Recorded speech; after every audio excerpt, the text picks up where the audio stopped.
Continue Agra university के जितने भी स्टूडेंट्स हैं मुझे कमेंट कर रहे हैं कि सर एग्ज़ाम्स कब होने हैं, एग्ज़ाम के बारे में कुछ ऑथेंटिक न्यूज़ प्रोवाइड की जाए।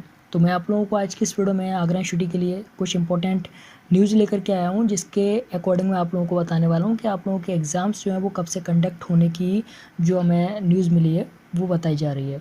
देखिए, सबसे पहले मैं आप लोगों को ये बताना चाहूँगा कि आगरा यूनिवर्सिटी के जितने भी स्टूडेंट्स हैं, आगरा यूनिवर्सिटी में जितने भी स्टूडेंट्स हैं, क्योंकि बहुत सारे स्टूडेंट्स क्या करते हैं, कमेंट करके बोलते हैं कि सर बीएड के एग्ज़ाम कब होंगे, बीकॉम के एग्ज़ाम कब होंगे, या फिर बीएससी के एग्ज़ाम कब होंगे, या फिर बीए के एग्ज़ाम कब होंगे। तो मैं आप लोगों को जितने भी स्टूडेंट्स हैं सभी को बोल रहा हूँ, ठीक है, ये वीडियो सभी के लिए है।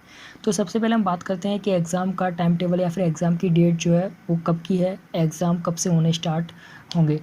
तो अभी जस्ट आज ही एक न्यूज़ मिली है जिसके ज़रिए बताया गया कि एग्ज़ाम्स आप लोगों के कंडक्ट कराए जाएंगे। एग्ज़ाम आप लोगों के जो है वो 30 जून के बाद में एग्ज़ाम्स कराए जाएंगे।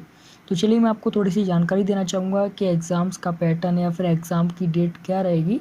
चलिए मैं आपको थोड़ी सी जानकारी और दे देता हूँ। देखिए, हमें जो न्यूज़ मिली है वो एक अदर वेबसाइट से मिली है, जो कि एक ऑथेंटिक वेबसाइट है, जहाँ पर कि यूपी के चीफ सेक्रेटरी ने ये चीज़ बताई है कि एग्ज़ाम्स जो है सभी स्टूडेंट्स के होंगे। एग्ज़ाम आप लोगों के 30 जून के बाद में कराए जाएंगे।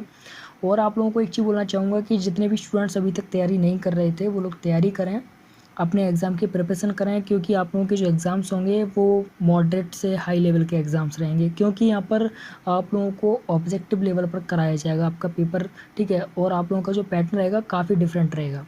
यानी कि अगर आपके जितने भी एग्ज़ाम्स रह गए हैं 2, 3, 4, क्योंकि बहुत सारे स्टूडेंट्स के एग्ज़ाम हो चुके थे बहुत सारे कोर्सेज़ के, तो बाकी के आपके जितने भी एग्ज़ाम्स बचे हैं वो सारे के सारे आपके ऑब्जेक्टिव लेवल पर होंगे। यानी कि ऑब्जेक्टिव पेपर जो होता है उसी तरीके से आपके एग्ज़ाम कराए जाएंगे।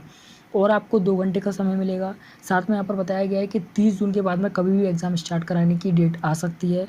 और एक चीज़ और है कि जितने भी स्टूडेंट्स एग्ज़ाम की तैयारी करेंगे, ठीक है, जितने भी स्टूडेंट्स एग्ज़ाम की तैयारी करेंगे वो सब्जेक्टिव के साथ में ऑब्जेक्टिव भी तैयारी करके चलें, क्योंकि ऑब्जेक्टिव क्वेश्चंस आएंगे जहाँ पर क्या आप लोगों को बहुत ज़्यादा प्रॉब्लम फेस करनी पड़ेंगी। ऑब्जेक्टिव क्वेश्चंस में क्या होता है कि जो आपको आंसर पता है आप उसी को टिक करेंगे। अगर आपको आंसर नहीं पता है, आप किसी गलत पर टिक करते हैं, तो आपको उसका नंबर जो है नहीं मिलेगा। लेकिन क्या होता था थ्योरिकल में कि आप जितने भी क्वेश्चंस करते हैं, अगर आपको किसी का आंसर नहीं पता है तो आप उसके आसपास का लिख करके आ जाते थे, जिससे कि आप लोगों को मार्क्स मिल जाते थे, ठीक है। तो यहाँ पर ऐसा कुछ नहीं होगा, यहाँ पर आपको काफ़ी अच्छे लेवल पर तैयारी करनी पड़ेगी। और 30 जून के बाद में आप लोगों के जो एग्ज़ाम्स हैं उनको कराने की बात चल रही है। और एक चीज़ बोलना चाहूँगा कि हालांकि यूपी की जो कंडीशन है या फिर स्टूडेंट्स की जो कंडीशन है उसे देख करके एग्ज़ाम कंडक्ट नहीं कराने चाहिए थे, क्योंकि स्टूडेंट्स बहुत सारे ऐसे स्टूडेंट्स हैं, कमेंट्स आते हैं स्टूडेंट्स के, और स्टूडेंट्स की जो इस समय एक तरीके से हम बात करें जो कैपेबिलिटी है वो ये कहती है कि स्टूडेंट्स अभी प्रिपरेशन नहीं कर पा रहे हैं। क्योंकि बहुत सारे स्टूडेंट्स ये कहते हैं सर ऑनलाइन कैसे पढ़ें, या फिर ऑनलाइन किस प्लेटफॉर्म पे पढ़ें, ऑनलाइन पढ़ने के लिए हमारे पास मटेरियल नहीं है। तो ऐसे बहुत सारे स्टूडेंट्स हैं जो कि नहीं पढ़ पा रहे हैं। तो इन सभी चीज़ों को देख करके ये डिसीजन लेना चाहिए था कि एग्ज़ाम ना कराए जाएँ। लेकिन एक कहावत आपने सुनी होगी बुजुर्ग लोगों की जो है, इसमें बताया जाता है कि अगर किसी इंसान को बर्बाद करना हो या फिर किसी इंसान को कमज़ोर करना है तो उसकी शिक्षा छीन लो उससे। वही सारी चीज़ें हो रही हैं कि स्टूडेंट्स के एग्ज़ाम नहीं कराने चाहिए थे, प्रमोट कराना चाहिए था। बहुत सारी स्टेट में स्टूडेंट्स को प्रमोट किया जा रहा है, कर दिया गया है, रिजल्ट भी आने वाले हैं प्रमोशन वाले। लेकिन यूपी में अभी किसी भी स्टूडेंट्स को नहीं प्रमोट किया गया है, ना ही किसी स्टूडेंट्स के लिए फाइनल रिपोर्ट या फिर हम बात करें डिसीजन लिया गया है। तो जितने भी स्टूडेंट्स हैं अपनी प्रिपरेशन करें, जो होगा वो होता रहेगा। और मैं आप लोगों को बोलना चाहूँगा कि 30 जून के बाद में हो सकता है आपके एग्ज़ाम्स हो सकें। जो हमें न्यूज़ मिली है उसके मुताबिक तो यही खबर है।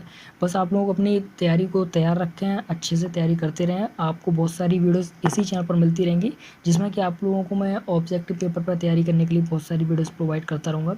और मैं आप लोगों को बताना चाहूँगा फाइनली मैं इस समय आप लोगों को जो वीडियोस हैं वो रेगुलरली नहीं दे पा रहा हूँ, क्योंकि मैं अपने अलग प्रोजेक्ट पर थोड़ा सा बिजी हूँ। और मैं कोशिश करूँगा कि आप लोगों को रेगुलर बेसिस पर वीडियोस दूँ, लेकिन रेगुलर नहीं दे पाता हूँ, तो कुछ डेज़ बाद में आपको दे पाऊँगा, जैसे कि 2 दिन बाद, 3 दिन बाद। तो जो भी वीडियोस आपको मेरी मिले उन सभी वीडियोस को कंप्लीट देखें। और बहुत सारी वीडियोस में मैं आपको एग्ज़ाम से रिलेटेड जानकारी दूंगा कि आप लोगों को तैयारी कैसे करनी है, आप लोगों को किस लेवल की तैयारी करनी है, कैसे आपको पढ़ना है, कौन कौन से चैप्टर्स आपको पढ़ने हैं, किस किस सब्जेक्ट पर ज़्यादा ध्यान देना है, एग्ज़ाम किस लेवल का आएगा। ये सारी चीज़ें आपको मिलती रहेंगी। तो आप चैनल को सब्सक्राइब करके रखिएगा, बेल आइकन को प्रेस कीजिएगा, और इस वीडियो को ज़्यादा से ज़्यादा शेयर कीजिएगा, ताकि हर एक स्टूडेंट्स को पता चल सके कि 30 जून के बाद में शायद एग्ज़ाम्स हो सकते हैं। मैंने शायद बोला यहाँ पर, लेकिन जो हमें खबर मिली है उसके मुताबिक भी शायद ही है क्योंकि उन्होंने ये बोला है कि 30 जून के बाद में एग्ज़ाम कराए जाएंगे। ठीक है, तो जितने भी स्टूडेंट्स हैं अपनी तैयारी करके चलाएं, बहुत कम समय आप लोगों के पास बचा हुआ है, 15, 16, 17 दिन बचे हुए हैं, तो आप तैयारी करें और हो सकता है कि आप लोगों के एग्ज़ाम की डेट जल्दी से जल्दी आ सके। थैंक यू सो मच दोस्तों, मिलते हैं अगली वीडियो में, तब तक के bye bye, thank you. Continue